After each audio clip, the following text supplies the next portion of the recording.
She's a friend and her career still lives on. Ladies and gentlemen, I'm very proud to introduce you to, if you haven't already met her, put your hands together for Mica Paris!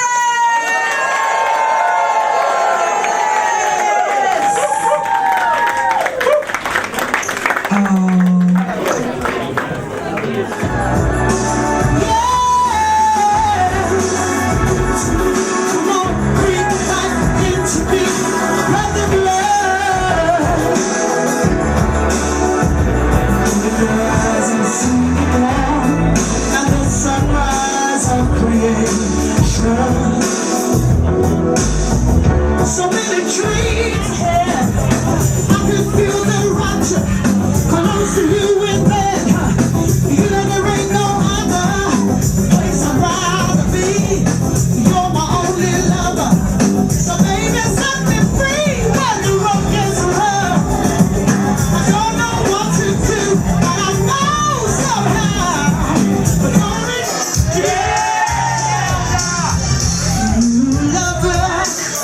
in your hand you hold the key that unlocks to me.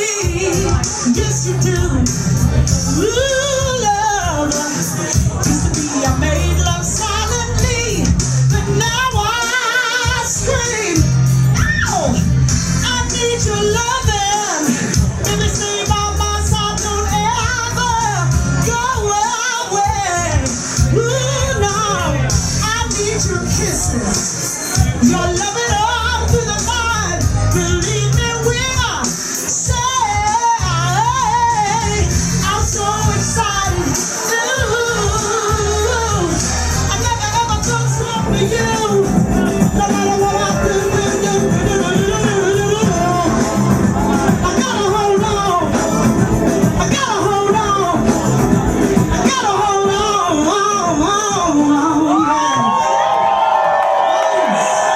Natalie Taylor, we're filming for Community ITV for the 200 Club promotion at the Three Sisters pub, and I'm here with the wonderful Mica Paris.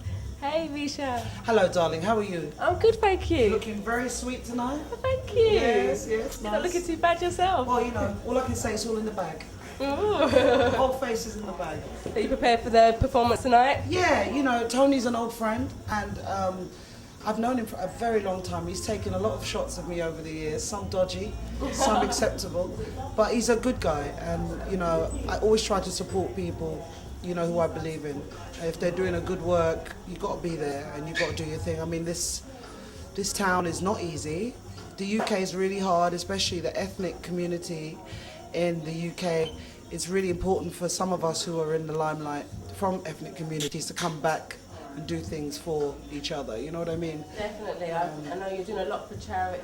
Yeah, we do a lot. I mean, I'm ambassador for Fair Trade, which is amazing. I mean, it deals with Africa and India and, you know, it makes sure that they get a fair price for, you know, all of their trade, food, etc. So that's really fantastic. So I go to India and Africa and meet the poor and stuff. I'm going to Nairobi next month to meet all the poor people there as well. Will you be staying there long? I stay there for 4 days. I meet all the people who are like, you know, in the shanty towns and stuff like that. It's really, I can't even tell you. It sounds like, wow, I'm being so good. It's not like that. When you go there, you learn so much about being a humanitarian and learning to appreciate what you've got, you know, because they really have zero, you know, so that's great. And also, I mean, there's charities here that need a lot of help. You know, I do a lot for refuge as well, and women's domestic violence, and I try to do as much as I can. I mean, obviously, it's really hard to do everything. It's really hard to do so much things, really. I know you're working with Trident as well. Yeah, I did. Ambassador for Trident. So much for Trident, and just everything to do with people's, you know, problems. You know, I'm very much you know, I think all Jamaican people are like that, do you know what I mean? I mean, in my family, everybody tries to look out for everybody. It's a very island mentality, I think, when you come from the islands, because, you know, we know that if the community isn't unified, everything falls apart. And unfortunately, in the UK, there is too much individualism. People are only caring about their own stuff. Yeah. And so you have this fracture in the communities where no one's looking out for anyone. And I remember, it's funny being in Hackney, because I remember when I when I was growing up here as a kid, because I was born in South, but we lived here for a few years when I was young.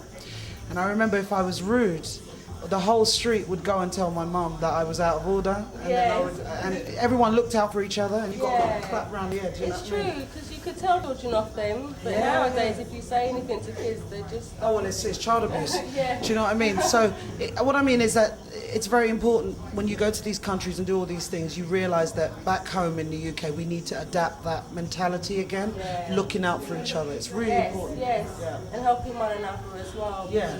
We did a recent interview with Junior Giscombe, and he was talking about his struggles, you know, coming up in the industry and just helping one another. Yeah, it's really important. You know, it's a great. Well, also as well, when you see what's going on, that you know, this generation, this young generation right now, all they're thinking about is getting onto X Factor, reality shows, and spilling their guts about everything about themselves.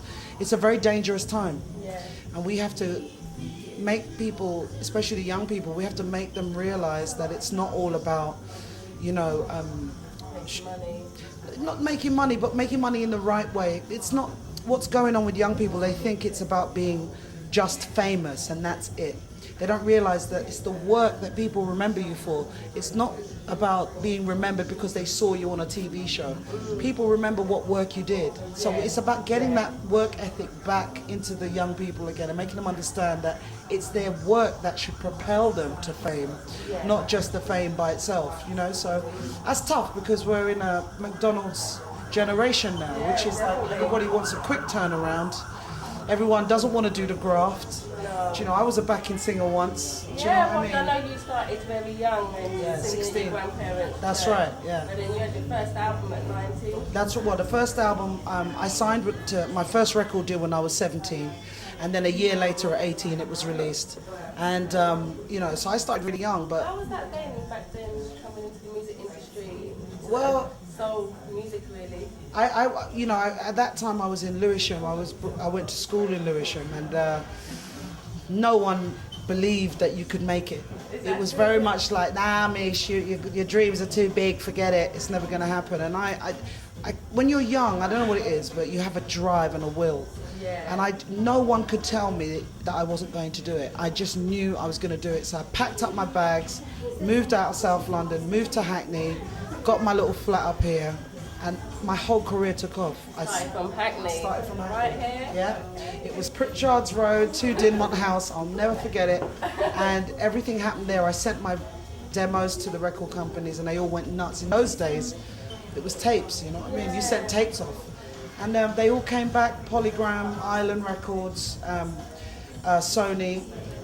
And I went to see all of them, and the only people I liked was Island. Because Island Records was not in a building, it was in a house in Chiswick, and Bob Marley pictures everywhere. I saw Grace Jones walking through the lobby. I saw, you know, Steve Winwood, Bono from U2. They were all in the lobby, and I just was like, I need to be here. Back then, that was a big thing. Oh yeah, and Courtney Pine was there as well, and I you worked with a lot of these people, I know you absolutely. worked with Bono. I worked with Bono, I worked with Anita Baker, Natalie Cole.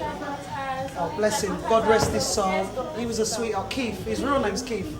Keith was lovely. He was a good boy and died way too young. But I've been very, very fortunate in my career to be, from a young age, exposed to some just incredible people that I admired as a kid, like Prince. And I mean, you know, when he called me up and asked me to fly over to Minneapolis, I nearly collapsed. I mean, I was only 19 then. I was nearly dying. I was like, you know, but, and I was like, because he's really short. But no, you know, it's like, but no, you know, you don't expect your peers to give you that kind of love. And I've been really, really blessed in my career. But the work continues. It's not the end. I mean, it's 23 years I've been doing it now. Wow. But you were doing so much in the music industry, and then you went into the TV. Yeah, went into the TV by accident. Some great shows. Like Yeah. I love that show. Oh, thank you. It was on it. It was fantastic. Oh, thank you. You worked with Goth. Yeah, got Nut. Well, it all started. Well, what happened was they asked me to do a Radio 2 show as a guest, and I ended up doing it for 5 years. And I was the first black female on Radio 2. And the show was really successful. I had Mary.